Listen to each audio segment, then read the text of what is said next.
Hello, Champagners, and welcome back to the Champagne Rugby podcast. On today's episode, we have former England rugby captain Chris Robshaw. Chris, how are you doing? Yeah, I'm great, thank you. Thanks very much for having me on. But yeah, it's nice to see you.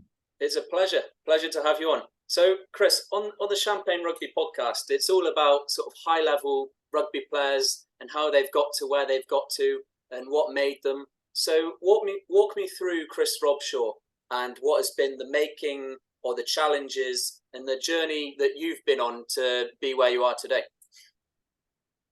Yeah, I mean, it depends really where you want to start. But as a kid, I was always very sporty. I was very dyslexic, so I wasn't academic. I didn't really enjoy being in the classroom. I always wanted to be out playing any type of sport, anything I could, ball, racket, anything I could do. As I got a little bit older, I got a little bit bigger, which generally helps in rugby. And towards probably that kind of mid-teens, I started to really excel. I got picked up by Harlequins, I think, when I was 17 years old. I joined the academy program. So I meant in the holidays, I would go and do like a week's training camp, and they would send me weights programs and monitor us and watch our games and give us some feedback. I then left school and went straight to Harlequins. And yeah, it was incredible for me. It was a team I supported as a kid, and getting to play for them and captain them, win stuff with them. It was an absolutely incredible honour. What was your kind of early life like, and sort of who inspired you to get into rugby, and who were some of your role models growing up? Yeah, unfortunately, my father passed when I was 5 years old. And I think with that and the dyslexia, it made me extremely kind of angry and frustrated. And I was as a young little boy, I had this pent up aggression in me, and I think for me, rugby allowed me to get out in a legal way. Of course, nothing stupid, but it allowed me to tire myself out, physically wear me down a little bit. So on the weekends, I would go and play mini rugby, and I'd get home and play in the park with my brothers and gardens and all that kind of stuff, and it was brilliant. And that really drove me on. I think I've definitely got my mum's work ethic. It was, mum of three pretty terrible boys, but it was challenging for her, I'm sure. But no, it was great. And look, like I said, I had opportunities, and then I was in the right place at the right time to be scouted at that point, and then go from there. With your brothers, what's sort of the age gap between you guys? So there's 2 years between all of us. I'm the middle one. So yeah, I'm 37 now. My older brother's 39. The little one's just over there is 35. Yeah. Was it quite competitive between the three of you? Were you all sort of quite sporty? We were, but the other two are definitely more social rugby fans, and enjoy that. I think my little brother plays once a year, and I can't remember the last time my older brother played. But yeah, when I was at Harlequins in England and stuff like that, they would always come, and they've actually both still got season tickets for Harlequins, and they go numerous times a year and enjoy and rotate and all that kind of stuff. So it's great that they're still kind of big rugby fans. But yeah, as kids, as you can imagine, we were squabbling a bit, pushing each other, good times, bad times, all that. Who won in the fights? No, I'm not sure about that. I mean, I was probably the biggest, so if it came down to sitting on each other, probably me. Fair enough. And what was there any sort of moment during your younger life that was kind of like a defining moment where you realised that you were going to pursue a career in rugby? You know what? There probably wasn't until I was about 21. In honesty, when I was growing up, I'm not sure how old you are, but when I was kind of teens and coming through school and all that kind of stuff, there wasn't much rugby on TV. You got the Five Nations back there, obviously the Six Nations, which would be on. And then you'd have obviously World Cups and maybe the odd Premiership final game and stuff like that. It wasn't massively on TV. I remember going to Twickenham once on a school trip, and I think it was one of the finals or semi-finals or something, and we saw Martin Johnson come down and Ben Kay and all this, and just seeing how big they were. But even when I first joined Harlequins, I was unsure. My first year, I broke my foot twice. Second year, I broke my leg. The year after, I did all my knee ligaments.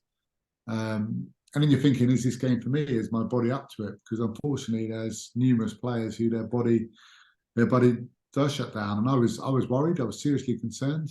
And then post that, I had a really good run. I got in the first team and under Dean Richards at the time, and then I kind of played ever since. Of course, I had some injuries throughout my time post that, but since that game, I'd been starting and loved it. We had one of your teammates, Joe Gray, on a couple of weeks back, who also went through a lot of injuries. How did you sort of overcome injuries also at such a young age? It must have been quite mentally draining. Yeah, I mean, like, firstly, Grazer's an amazing man, and an amazing character. And look, Joe was a good player, and he won some stuff. But Joe's value is so much more than that. And I think people often don't, when you look at squads or makeup, and people might say, why is this person in a World Cup squad and not that person? Because sometimes their value is so much more than that off the field. And Joe is definitely that person. Look, I'm not discrediting his rugby in any way, but he is a lovable character, and he makes people smile. And when you're away in camp for a long time, you need people like that. But yeah, in terms of my injury stuff, I remember speaking to my mum, and she said, typical motherly advice, have you tried drinking more milk? I had thinking, I'll give it a go, but I'm not sure if that's the answer. And then look, my fortune's just turned, and you ask any professional athlete or sports person, injuries are some of the toughest period, because you train on your own, you eat on your own, you're isolated, you're not out there actually doing the bit on Saturday, you don't feel you're part of it, but you're not part of it. And it can be really tough, especially with injuries, because not often with an injury, it's smooth sailing. You normally have a couple of good weeks and you might have a little setback, and then you go again, a little setback. It's very rare you continue to go smooth. So emotionally, you are a little bit up and down in that period. So having good people around you, I think when I was younger, I made sure I'd come in, do my rehab as well as possible, but then try and switch off, see other friends, not rugby friends, other friends, which allowed you to not talk about rugby and stuff like this, where mentally you could escape for a bit. Yeah, I think that's probably something I should probably try and apply to my life, in terms of having a balance between work and social life. But I guess rugby comes into that as well. So it's hard to get away from it sometimes, but it is what it is. I mean, it's easier said than done. We always say about balance, and look, no one's perfect. I'm definitely not. We try there, don't we? And that's the thing. I think you've got to learn. And I'm still in that thing where I'm a bit all over the place now, and I kind of probably work a bit much, and I think, you know what, I now need to have a bit of family time, and then I kind of knock that on the head, and so I don't think anyone's perfect, but you can try and get better for sure, and I definitely try. How's it been transitioning to fatherhood? The whole transitioning's been really interesting. I think, look, when I left Harlequins, I was 34 years old. I went to America, played at San Diego over there, which was so different from living in Wandsworth, southwest London, commuting down here through Guildford, playing at Twickenham, which I had done for the previous 18 years, 16 years, whatever. And it was just, for me, mentally, it was even though I had some injuries over there and we didn't have much success on the pitch and stuff like that, it allowed me mentally to almost end the rugby chapter. And it really, look, when I was there, I was training as hard as I could and playing as hard as I could. But in between that, I was relaxing and I was enjoying the beach and I was enjoying family time, and the sun was always shining. So you're trying to go surfing or electric bikes, and mentally just, it's a different way of life. Whereas in England, there's rugby dinners and charity events and appearances and stuff like that. There's generally a lot going on. Whereas over there, as you can imagine, most Californians, it's an expensive life, but it's a very simple life. Yeah. And it was really, really beneficial to me and my wife. And look, we had our kid over there. And it allowed me to spend more time. When you weren't traveling with the games, you had a lot of time at home. And just be around, take him to the beach, and have those moments. Because everyone always says, look, the time goes quick with a child. I don't know if you have kids, and you try and be around as much. And there's a lot of sayings where on your deathbed, you never wish you worked more.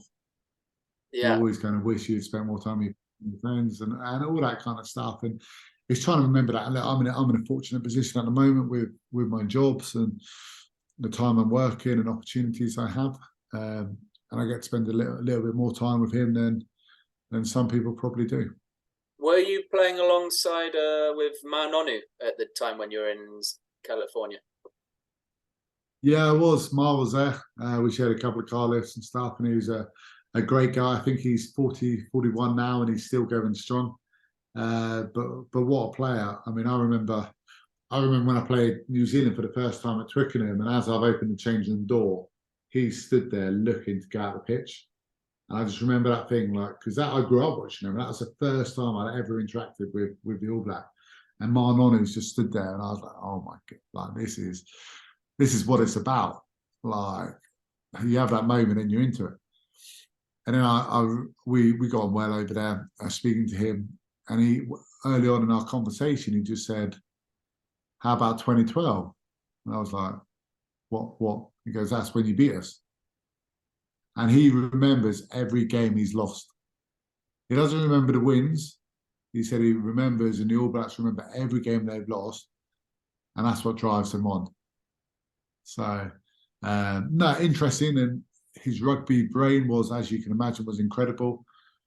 Like it's all, as you get a little bit older, you probably lose a little bit of pace and stuff like that. But his skill level, and when he wanted to turn it on, or when he was able to turn it on, was still top drawer.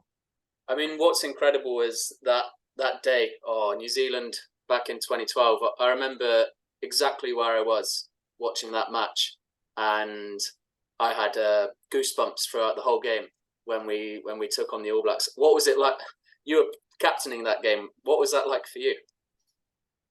Yeah, it was amazing. I mean, I'm glad we had Manu Tuilagi with us that day, because he was, I think he was running over people, getting interceptions, smashing people in defence. He was man possessed, and it was just one of those days. I've never heard Twickenham that loud, and it was absolutely rocking, and the crowd was going mad. And I remember guys after the game. And look, I played New Zealand, I think 5 times, and I've only beaten them once. Yes, you come close, and ifs and buts and bounce balls, but it's still not a win. And unfortunately, that's been the only time. And from that game, actually, I don't have much memorabilia and stuff in the house, but I've got mine and Richie McCaw's shirt framed, which was always a nice thing. And look, whenever you played New Zealand, it was always special. Like facing a hacker as a kid, it was a brilliant part of sport. I don't think it didn't overpsych me, it didn't demotivate me. It was just every childhood rugby fan has probably done the hacker at some point in their living room, watching it and being it or emulated it. And to face it at Twickenham, where you have 80,000 people singing either Swing Low or the national anthem, to facing it in New Zealand, where you have rows of people in the try line behind them and thousands in the stand doing it, and you can hear the ground kind of shake. These are those special feelings which I think you think, when people say, do you miss rugby? No, you don't miss rugby. You miss some moments, you miss the occasions, and they're definitely some of them. Did Richie say anything to you sort of off the pitch after the match? Was there any sort of specific moments that you can recall? No, not massively. He was pretty quiet, to be honest. And it's actually one of those situations where when you play against each other, you don't actually get to know each other much. You might have a quick beer, but one of you's in a bad mood, one of you's happy, you're kind of swapping pleasantries. And unless you know, I know obviously if we play New Zealand now and both Ma and myself were still playing, we'd probably talk a bit more and interact on a bit more of a personal level. And I said, like, because myself, there's quite a few players now of my kind of age and bracket who are played a lot against each other. So myself, like Rory Best, Johnny Barkley, Sam Warburton, and we're doing a lot of appearances and corporate work together. We're actually saying we spend more time now and actually got to know each other more now in the last, I don't know, year, than the previous 15 years playing against each other and competing. So when you're playing, you're edgy, you've got aggression to this person, that, and all that kind of stuff, and hostility and the rivalries and stuff like that. And I think when you retire, you relax a little bit, don't you? Yeah. But I think with Richie, he was always very, very humble. I remember he said one thing, and he just said, "Look, we just know how to take those small moments at the right time." and he said it's not a big thing, but especially that generation between, I mean, what was it, 2011 to 2016? They were 2 World Cups, don't know how many rugby championships. I think they won every one. But it was so clinical. Like if they got into your 22, you're in trouble. They were probably having a 75% conversion rate if they broke through. And they were better than anyone else. And I believe that team at the moment is probably the best. People might say the 05 New Zealand side when they battered the Lions, maybe that. But for me, that was the best kind of team out there. Yeah, I think it's been hailed throughout rugby history and sport history as probably one of the greatest teams to ever grace a sport in terms of domination and just pure democracy there. And do you think any team kind of comes close nowadays? We look at Ireland had quite a strong outing against England on the weekend. Yeah, they did, and I think, look, people are, especially at that level, you're judged on silverware, aren't you? It's international sport is silverware. Yeah, you can have good series, and you can do this. And Ireland winning down in New Zealand was absolutely incredible. And I mean, I can't even remember last time someone won a series down there. And that will go in the history books. But winning back-to-back World Cups and winning silverware and winning championships like they did the Rugby Championship numerous times, time and time again, home and away, going to the Northern Hemisphere, winning everything. It's those type of things which take time. So I think unless you can do, like I said, those back-to-back World Cup, of course, if you win a World Cup, that's incredible. But I think they're the only team in history to win them back-to-back. Yeah. South Africa's got a chance this year if they can pull it off. They've got an opportunity, and look, South Africa, when they get to knockout rugby, are always good, especially World Cups. They know what to do. And I was just catching up on the Wales game now, and I think everyone kind of thought, you know what, they're going to be there or thereabouts. But yeah, they looked pretty good, didn't they? Yeah, they had a nice run out last weekend, I have to admit. I just before we move on to sort of the World Cup preparation, I just wanted to sort of go back to when you were appointed to England rugby captain. I think that's quite a significant honour and responsibility. Can you share sort of your initial thoughts and feelings when Stuart Lancaster chose you for that role? Yeah, it was absolutely incredible. Of course, hugely nervous as well. And I remember being so nervous and speaking in the huddle, the first huddle after being named captain on the training pitch. All the guys around me, I probably said a load of rubbish, to be honest. And Andy Farrell, who had captained Great Britain Rugby League at a very young age, maybe 18 or 20 years old, so extremely young, and kind of said, look, now you can relax. You've done the hard bit. You've had that initial chat. Because you build stuff up in your head. And everyone thinks they have to be a Martin Johnson or an Al Pacino. Do you know what I mean? It's that type of thing. And you have to be yourself because that's what got you there. So again, then having that confidence, but also it was surrounding myself with good people who were extremely helpful, whether that be other coaches or people on the pitch like Dylan and Brad Barrett and Owen. Even Owen there, who hadn't even had a cap, he was still a leader. And you look at what he's grown into now is absolutely incredible. What was a young Owen Farrell to be like to be aside? I think it was pretty the same. He was probably a little bit more hot-headed. I think he's calmed down a bit in his responses if people have gone after him and stuff. And I think he's really worked on his leadership. I think he's really worked on his thing where I think potentially when he was younger he was a little bit brash, whereas now he still has that kind of intense side, but I think he understands people a little bit better. I think he knows that you can't just treat everyone the same anymore and stuff like that. So I think he was a tremendous talent from day one. I remember playing against him, I think when he was 17 and he was at Saracens, and he was a decent player. So yeah, to still go in to play, he played 100 plus times for England now, captained them a huge amount, Lions, wherever he's won with Saracens as well. He's not done too badly. He's had a very good career so far, and I think it would be silly if anyone disagreed with that fact. I know he's been getting a lot of backlash in the media recently, but he's done a lot for the country, done a lot for the sport. So 100% agree. Talking of media, media and the public reaction to sort of England's 2015 early exit from the World Cup, I imagine that was quite intense. How did you personally cope with the criticism and backlash, and how did it sort of affect your mindset going forward?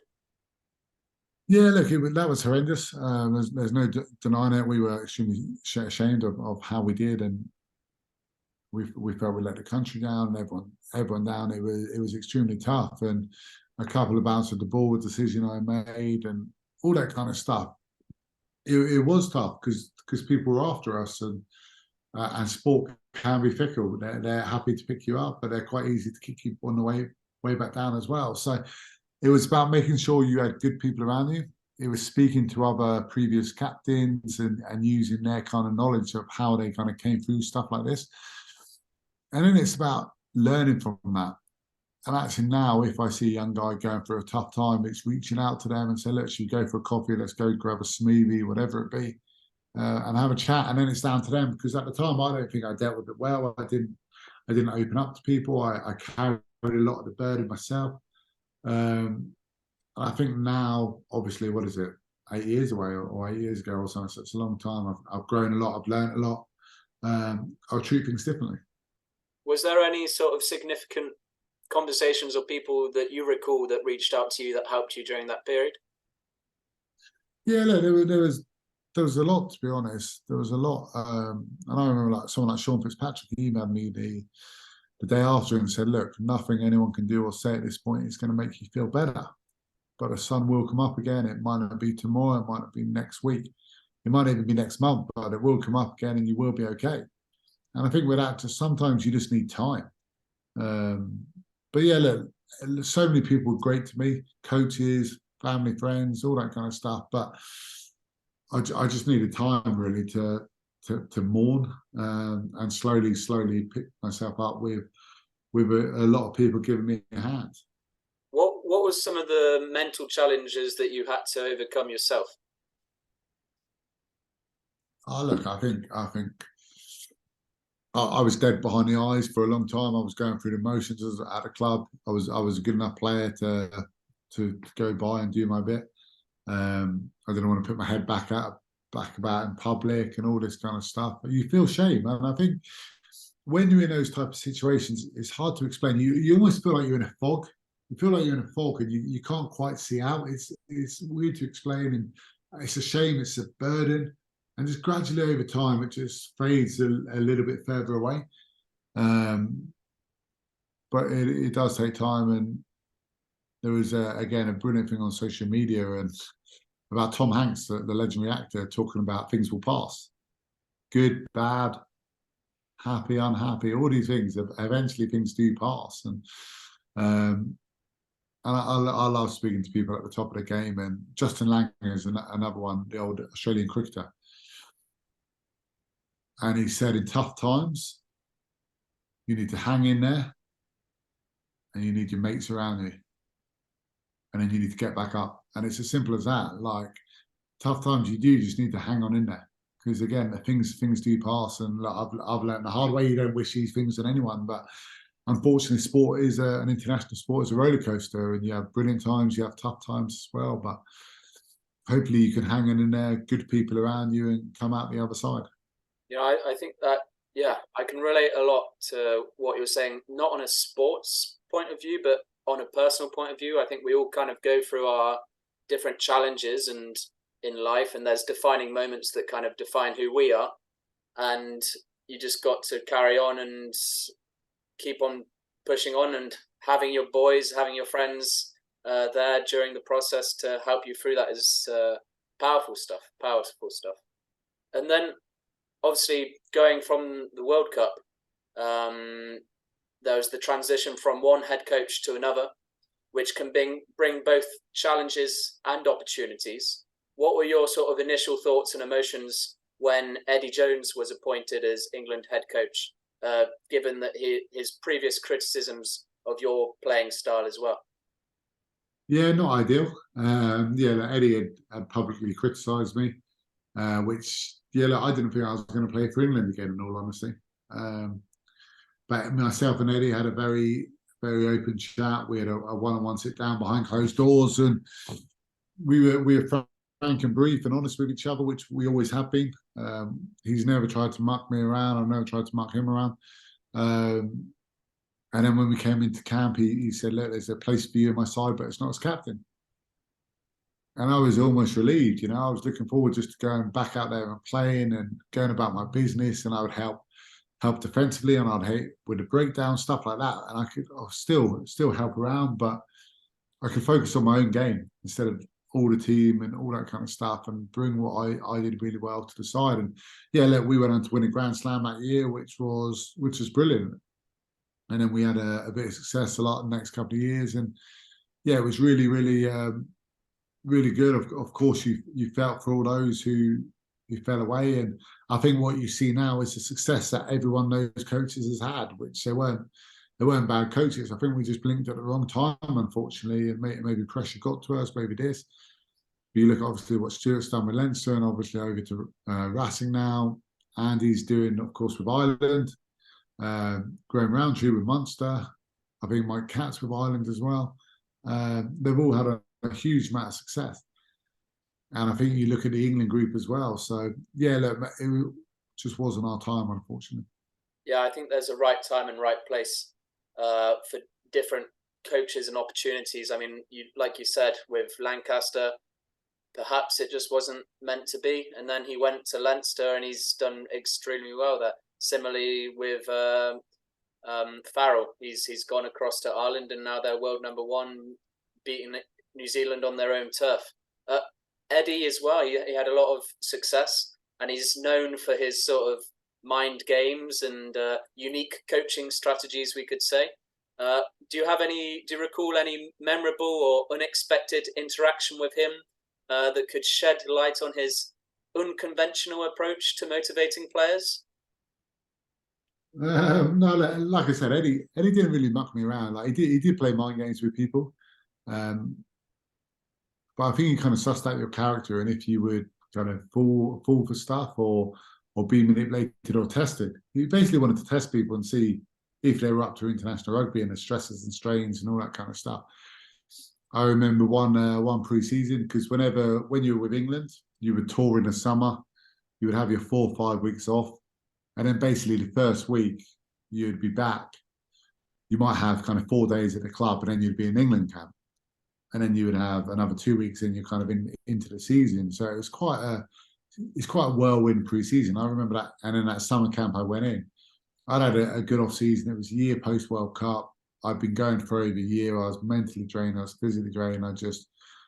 And I went to America. Me and my wife went to America, and we said, you know what, we did Route 1, which is an amazing holiday up the Californian coast, but we tried everything. We tried everything: the Twinkies, the taco stands, you name it, we did it. And I put on a little bit of weight. And I remember as I was leaving, because we'd done our skin fat and all that kind of stuff, he's just tapped me on the tummy and said, just mate, in Australian, in his accent, sorry, he just said, don't bring that back to camp, mate.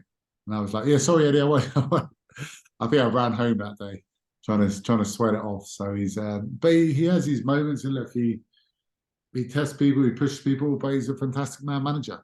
And I think with Australia, even though they've not had the results, he's got them playing a little bit, you know, and they could upset people. Not saying they will, but they could. I think it's going to be interesting, especially with the omission of Hooper and Cooper. I think that's quite a interesting decision. What's your kind of thoughts on the Australian squad selection? Yeah, look, Eddie's not adverse to doing that, is he? Unfortunately, I was in 2019 myself. Dylan Hartley, Danny Kerr, Mike Brown, Ben Teo, all senior guys. James Haskell, all senior guys who had played a lot and then weren't in their World Cup stuff. So I don't think it's too out in the ordinary for him to put his mark there, shake things up, and he does shake things up. I think making Will Skelton captain, I don't know him personally, but as a player, he's formidable. I mean, the man of that size and that ability. And when he was at Saracens, he got incredibly fit. And you would have to have kind of 3 people on it. And if most of the time they would dummy him and go out the back, but then you've got 3 people sucked in, it's using them as well as possible. But look, time will tell. But you look at with them, with England as well. We were a good side of that World Cup. So if you can get out of your group, there's an opportunity to progress.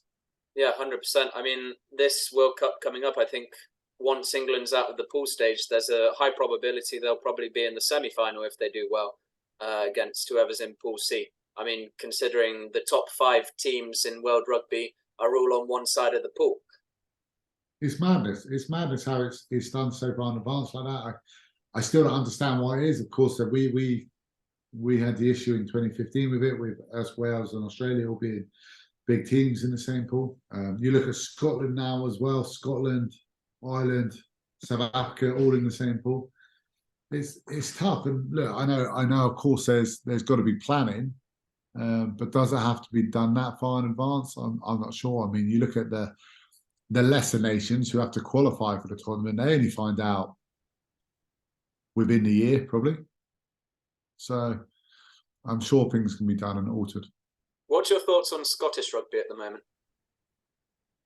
I'm glad we're not playing them, to be honest. They're good. They're really good and they're firing. And I think with Scottish rugby, the only thing they struggle with, though, is the strength and depth. So I think as long as they can keep their 15 and 23 players fit, I think they'll be okay. But who's losing those games? Who's losing those kind of group games? That Ireland, that South Africa, Scotland. I think is Portugal in there as well. Yeah, and Tonga. And Tonga, yeah. So I saw one of my friends who played for the American national side, and he said, "Look, Portugal aren't a bad side.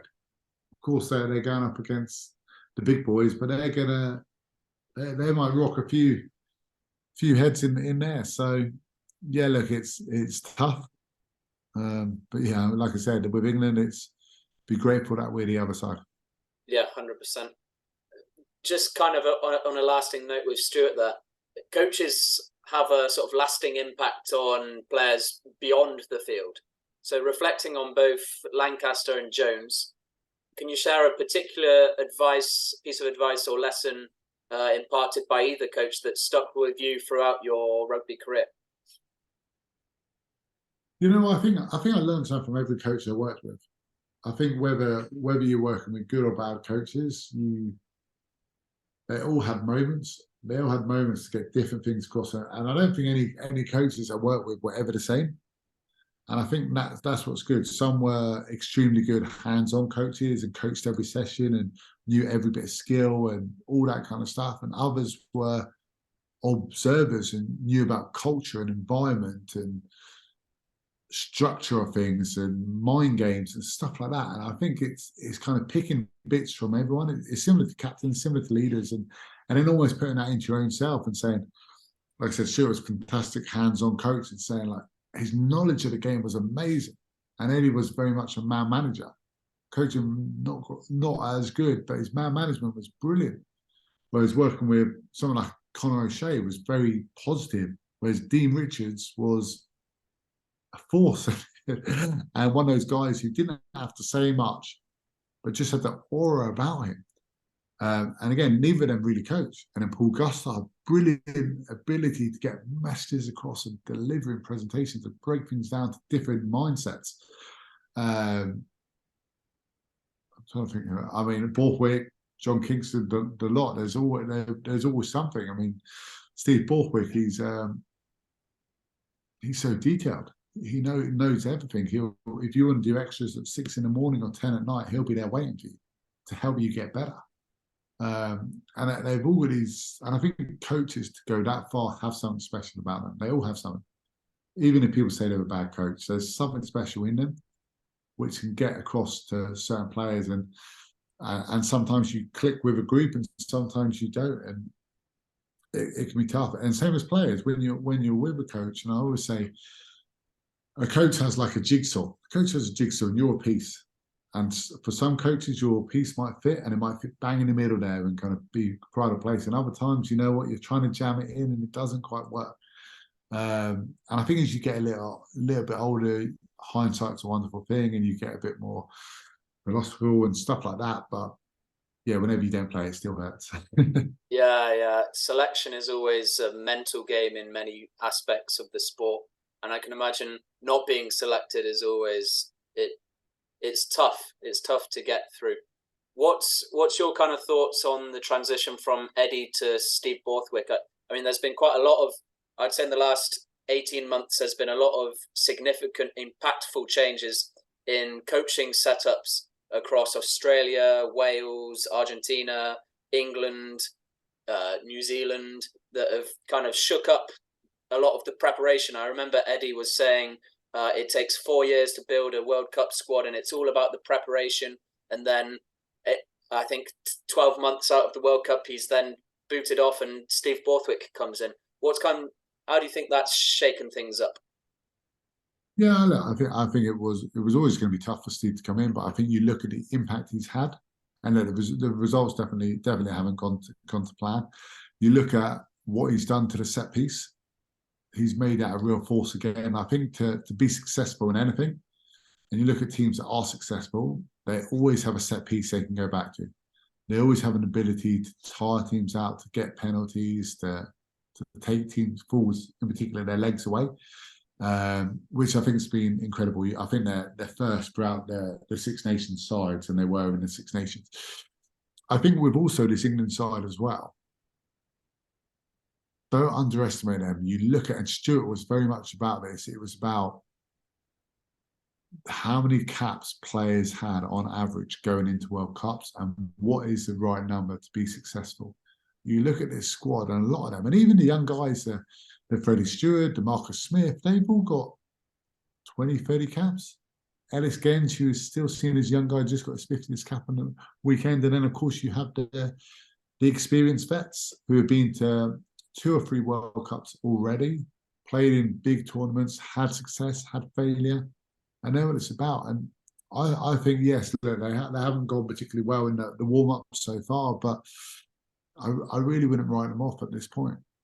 Yeah, especially with the route to the semis is you would argue it's a lot easier than Ireland or New Zealand's route to the semis.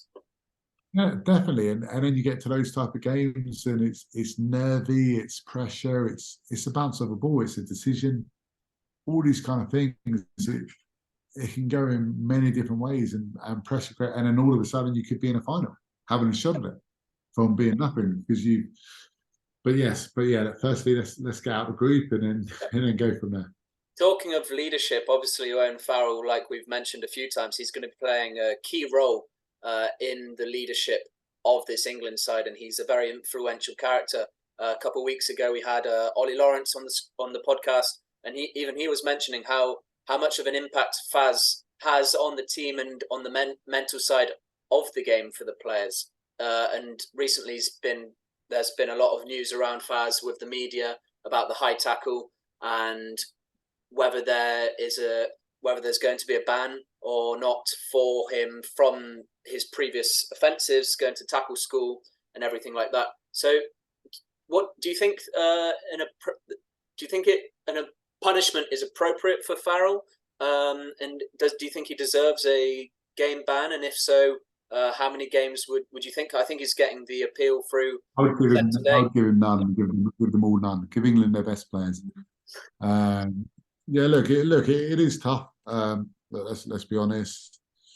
Who knows? But I think for it to hang around, I think is the biggest issue when it comes down to preparation. To be kind of cleared and then kind of being brought back in. I think if they had said initially, I don't know, it's a 2-game ban, whatever, it's done. Whereas last week, obviously, it impacted last week. It's now come into this week. It's their final game of getting guys game time.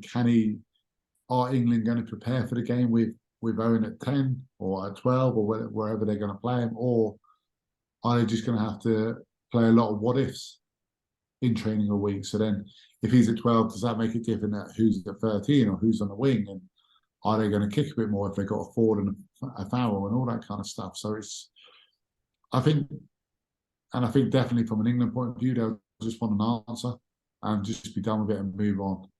Right or wrong, whatever it be. I think it's just having clarity around that. But look, you never want these things to go back anyway. A lot of the controversy has come around how World Rugby's conducting the bannings of different players. So there was a Tonga player that got I think an 8-match ban for a tackle similar taste of Farrell's, and Farrell got away scotch-free, a lot of people are saying. And there's been a lot of call for sort of justice and the fact that the bunker system was put in place and then taken back. A lot of people saying that it kind of delegitimizes the bunker system. I just wanted to know, do you think World Rugby is sort of losing a sense of justice? Look, I don't think going that far, but I think it's having consistency for sure across the board, no matter what nation you're playing for, no matter what the incidents are. If it's the same, then it should be the same kind of outcome and all that kind of stuff. But I think from a bunker point of view, I think that's been a great idea and that's been a great initiative so far, because that could have taken 10 minutes in a game. I mean, you look at obviously Billy's situation as well. That could have been a 10-minute call where players are waiting, the crowd are waiting, the TV audience is waiting, to just deal with it there, and then yellow card, off you go, and then upgraded, downgraded, whatever it be. Yeah. I think that's definitely going to be a positive move for the World Cup.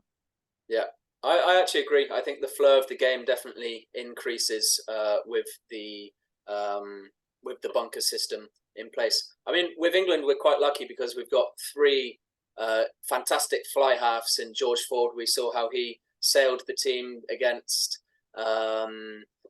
Wales the previous weekend. Obviously, Marcus is that razzmatazz Harlequins boy, and you've got Owen, and obviously you've seen all of them coming up through the ranks, and you probably have you've seen Marcus coming up through Harlequins, and similarly with Owen with England. If you were Steve Borthwick, who would you have starting at 10? I don't know. I'd probably play Owen, to be honest. I think you look at his temperament, you look at his control, his ability to, in those big moments as well, he more often not steps up, guides his side in the right way. And they've all got different strengths, don't they? And I think that's what we're very lucky about. I mean, being English, we moan about having too many options, don't we? It's that type of thing where any other side in World Rugby would probably bite our hand off to have 3 quality fly halves. And let's be honest, you could play any one of them and you'd be happy. You wouldn't be losing anything. And I think that's a privileged position to be in, because often with a lot of teams you're playing, sometimes there is a drop off from the first to the second to the third. All of a sudden, you've got 3 incredible fly halves. The depth of this England squad is going to be interesting. I'm interested actually to see not so much at fly half, more at number 8 now. With obviously the Billy situation, who's going to step into that? Obviously, he's the only number 8, and I think that's would they go Ben L? Would they put Jack Willis there? We haven't seen Tom Curry yet. So I think that's more an interesting decision to be made than who's going to be at the fly half position, because let's be honest, all those fly halves are brilliant. And they can all play the same style, they can all play different styles, and they can all guide a team around the field, whereas the 8 is going to be very different in the balance and all that stuff, I think.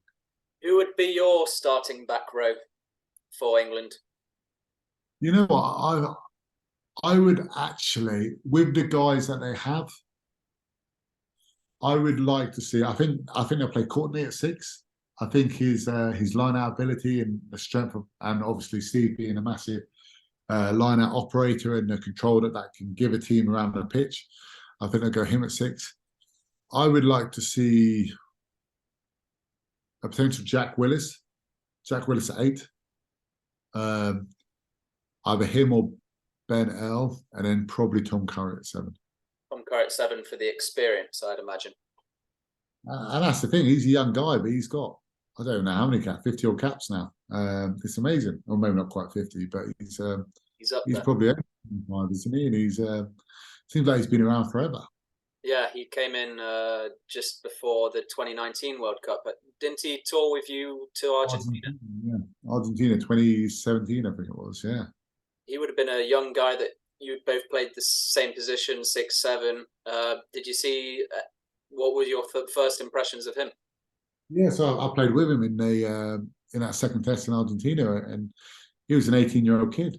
Him and his brother Ben, they came in and they kind of caused carnage. They were training hard. They were hungry to learn and absorb knowledge and get the best out of each other, get the best out of the team. Always want to do extras, being a sponge, and they're tough. They're tough kids.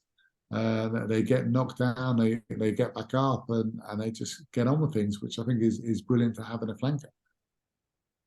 Do you think maybe Courtney could go to second row with Marrow, and then you free up the space for maybe having Ben Earl, Jack Willis, and Tom Curry all in the back row? Yeah, I think that is a real possibility. But I think with Steve, I think the line-out's too important to him, and I think you would lose.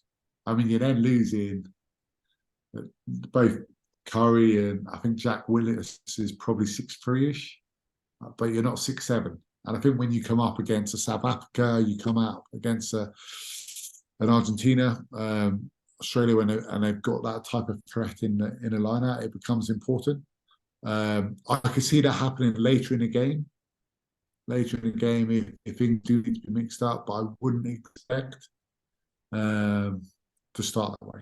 But I mean, playing Fiji this weekend, and I always thought as a player, I always needed 3 games to get match sharp. It doesn't matter how much fitness you've done. So 3 games. So actually, I think there won't be too. I think this team going into this weekend will be what is looking to start Argentina. He'll be looking at final combinations because you've still got, what is it, 2 weekends after this? 2 weeks? Yeah. Yeah, I think it starts on around the 11th or something like that. 2 weeks Friday, yeah. So again, you'll be looking, and as a player, that's good. You've had a good 3 weeks.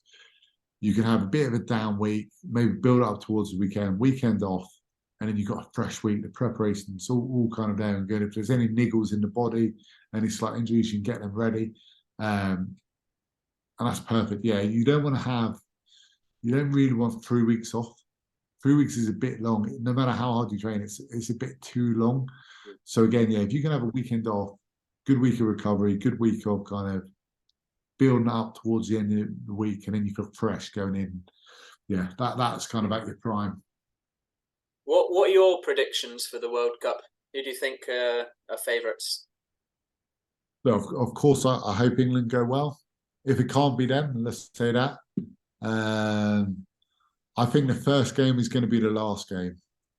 Who's going to win it? I don't know. I think it's going to be France, New Zealand. Look, I think Ireland are going to do well. I think South Africa, of course, going to go well. But I think in that pool, they've got to play a lot of big games. I don't know if it was taking out bodies, whereas you think, yeah, some of the others probably don't have to play as many big games as that group do. Who would you, first test of New Zealand France, who do you think is going to win? I think France. It'd be interesting to see how they go now. Obviously, they've lost Natamak, their fly half, and he's been key. People always say, does he score enough? Does he kick enough points? All that kind of. Well, he obviously doesn't kick. That's why he doesn't kick enough points compared to most fly halves, which people probably don't realise when they're talking about it. But that'll be a big blow, and it'd be really interesting to see who's stepping into that position, because obviously Dupont and him is. I mean, whenever you look at France going well, it's normally those two interacting. Yeah.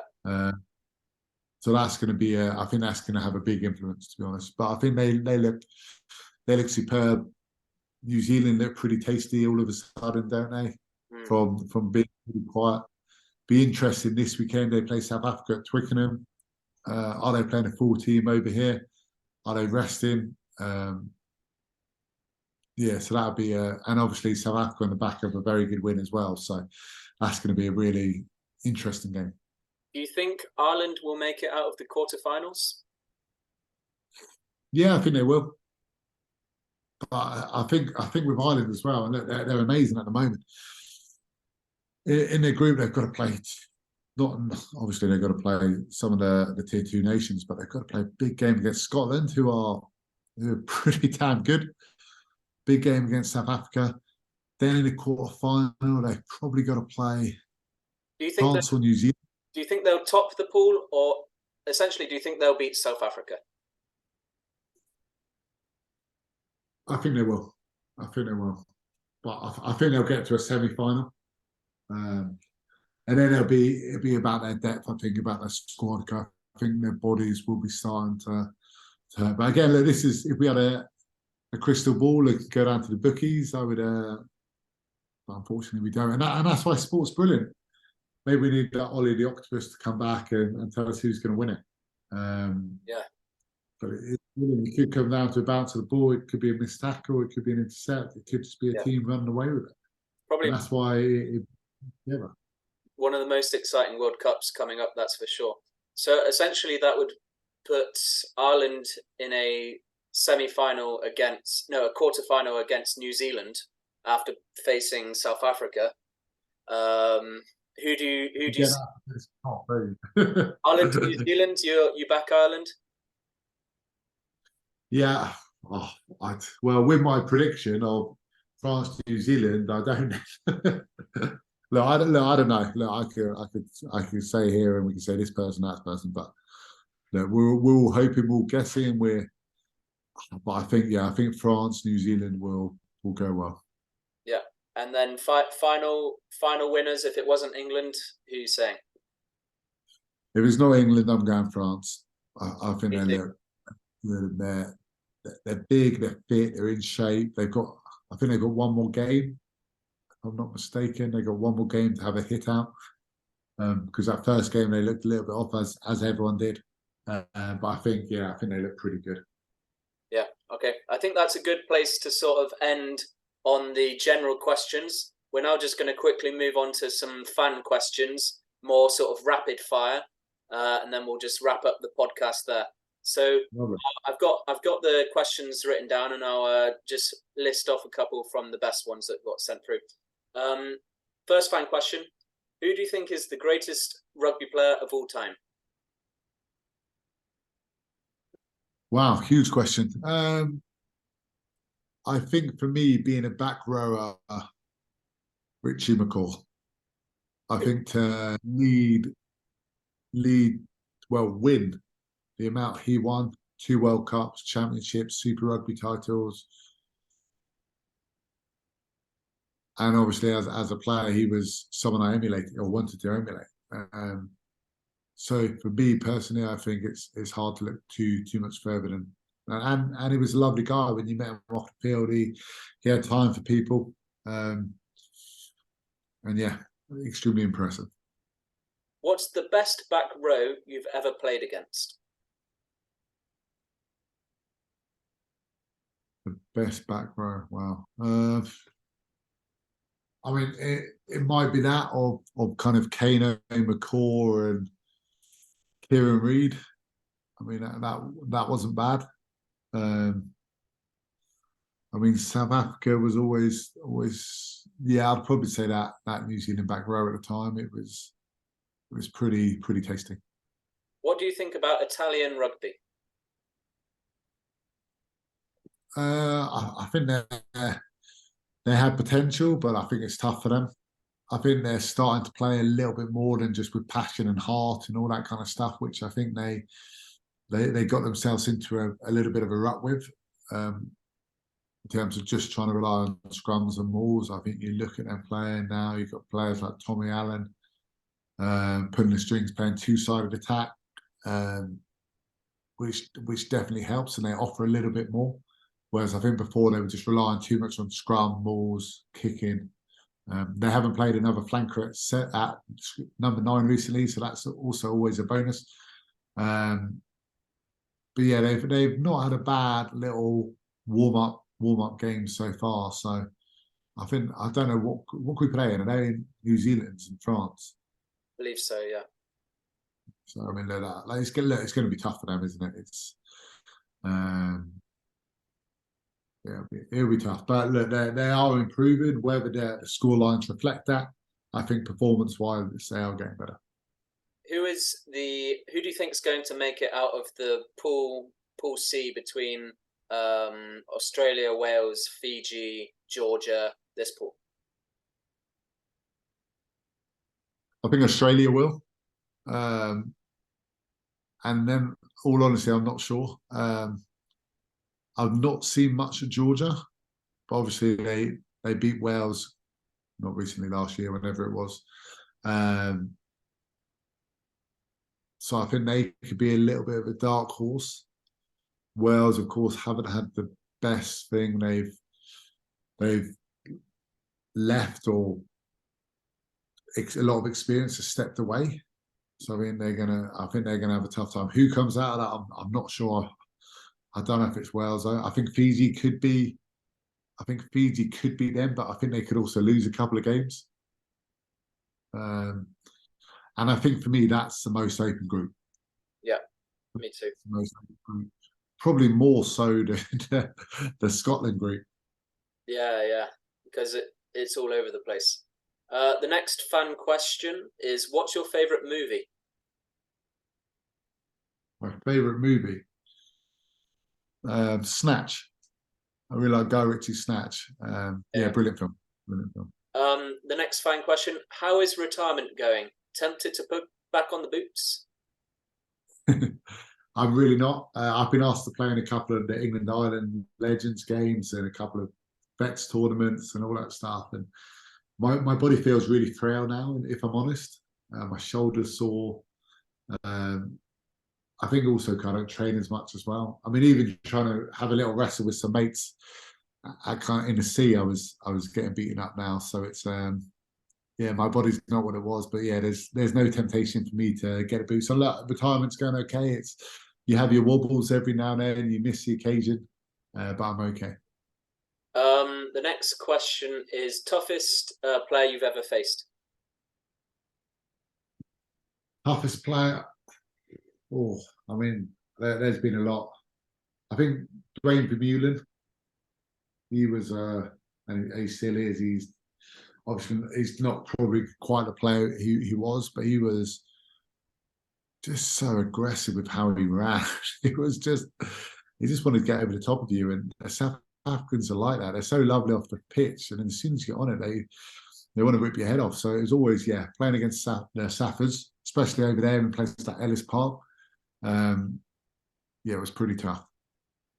Do any of the players sort of play on your mind before a game? And you can't, obviously the challenge is overcoming sort of any sort of worries or thoughts that you have. But is there any player that you weren't looking forward to tackling and you had a sort of nightmare about? Not massively, to be honest, because once you're into it and you've got the adrenaline and all that stuff, regardless of how big people are, how quick they are, I think you're just always worried about or cautious of their strengths. So, I mean, someone like whenever you played South Africa, you'd always be cautious of in a different way, a Brian Habana, because you know he's always poking his hands through to try and get that interception. As soon as he's got it, he's gone.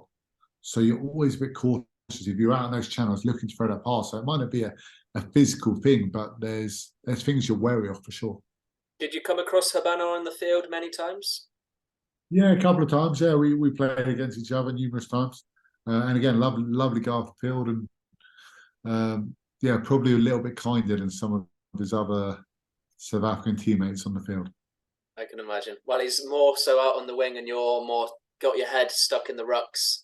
To be honest, I don't want to go near him. To be honest, if I'm opposite him, I'm in trouble. The next fan question is, what's your gym routine? Well, now or when I played? I mean, my gym routine at the moment isn't great. It's very much trying to keep the corporate world away from me and the corporate world away from my waistline. So look, I'm doing a little bit of weights, running the odd 5K, stuff like that. Nothing. And it's being out here in the sticks a little bit. There's probably not as many kind of CrossFit gyms. I used to like a little bit of CrossFit and circuits, stuff like that. But being out here, there's probably not that many opportunities. So yeah, it's a little bit of running, a bit of rowing. I like to get on the rower, and then just some generic weights really. Okay, and then the final question that we always sort of end on is, if you had one piece of advice for the Champagne Rugby listeners, what would it be? The champagne listening, get a good bottle. Get a good bottle of champagne. Yeah. If you're going to do it, get a good one. Yeah, exactly. Get it ready for, when's the final? 23rd of October, end of October. I think it is the 29th October or 28th, something like that. That last weekend. Get a good bottle of champagne ready. That sounds like a good piece of advice. And if there was one player or pundit that you'd like to see on the Champagne Rugby podcast, who would it be and why?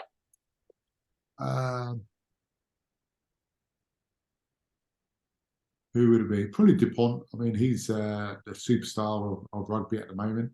I remember we played Castres years ago in the Heineken Cup, and it was snowing in France. They were out of the competition already, so they played much of a makeshift side. And Dupont, this young 17-year-old kid or 18-year-old kid, was playing. And again, he's not the tallest guy, and he was obviously smaller back then as well. He's stocky. And we're like, oh, who's this young kid going up against us? We need to go after him, get hold of him and all that. After about 20 minutes, he'd dumped someone on his head, he'd got an interception, he'd broken tackles, he'd scored tries. And then we thought, you know what, guys, let's give this guy a bit of credit. He's world class. And yeah, since then, he's just gone from strength to strength. And yeah, even back at the age of 18, he was still dominating games. Do you think he'll go down as one of the best players of all time? I mean, he's winning a lot at the moment. Time will tell. I think it depends on his silverware, like you said earlier. That will tell this World Cup if he handles the pressure and hopefully doesn't get any injuries. Yeah, exactly. Anyway, Chris, it's been an absolute pleasure to have you on the podcast for the last hour or so. I've definitely taken a lot of inspiration and really enjoyed this conversation. Yeah, absolute pleasure. Hope you've all enjoyed it, and I'll see you soon, I'm sure. And where can the fans find you on social media if they want to see what Chris Robshaw's up to on his off time? Yeah, some of the usual social medias: Chris Robshaw, Chris Robshaw Rugby. So yeah, come and find me. All right. Thank you very much, Champagners, for this week's episode with Chris Robshaw, and we'll catch you on the next one. Thank you.